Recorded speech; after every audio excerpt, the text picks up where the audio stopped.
Good evening, sir. My name is Simi. My question is, why are the ladies not allowed to divorce their husbands in Islam?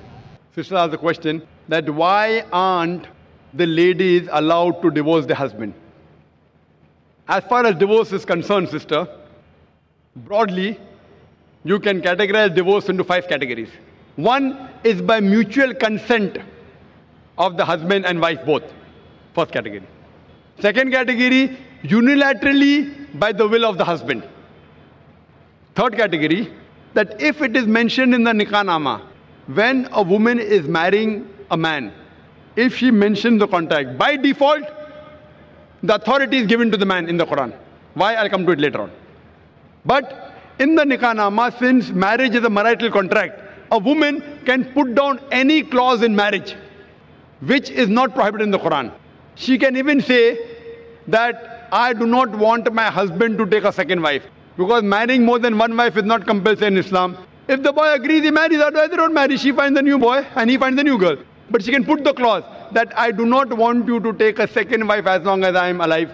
But you cannot put a clause which is against the Quran. You can't put a clause saying I don't want you to offer prayer, because offering salah is compulsory.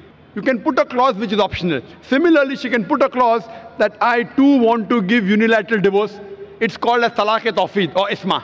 Third category. Fourth category is if she does not mention in the clause, but yet she wants divorce, she can request the husband, I don't want to stay with you. She can request the husband to give divorce. That's called as qala. And the fifth category, if the husband does not agree and if the husband ill-treats her, she can go to the qazi, she can go to the judge, and she can take nikah-e-fasq. That means nullification of the marriage. If the husband ill-treats her, does not give her her rights, she can go to the judge and she can nullify the marriage.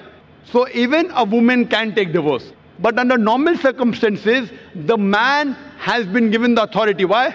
Because in marriage, the person who's the loser is the man, not the woman. The woman gains.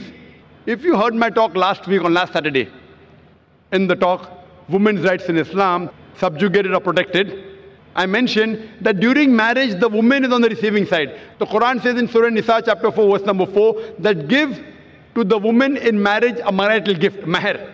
In marriage, it is the husband who gives to the would-be wife an amount, a mahr.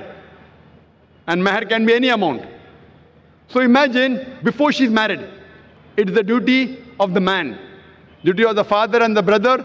After she's married, it's the duty of the husband and the son to look after lodging, boarding, clothing, all financial aspects. And if divorce takes place, it's the duty of the parents to look after her. If not the parents, it's the duty of the society to look after her. If not the society, it's the duty of the Islamic State to look after her. So she's financially secured.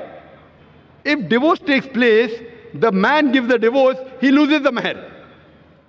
But the woman, she's on the receiving end.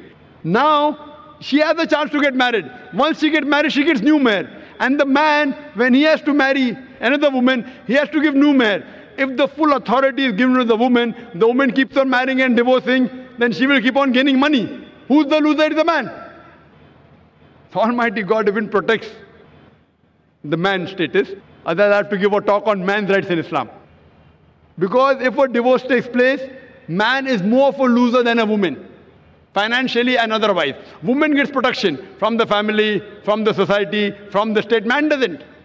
So because of that, Allah Almighty God has secured the man. But yet if the woman wants, she can mention in the marital contract, she too can give divorce. Or she can request divorce from the husband, called as khula. Or if the husband ill-treats, she can go to a judge and she can nullify the marriage, which is called as nikah-e-fasq. Hope that answers the question. Yes, thank you.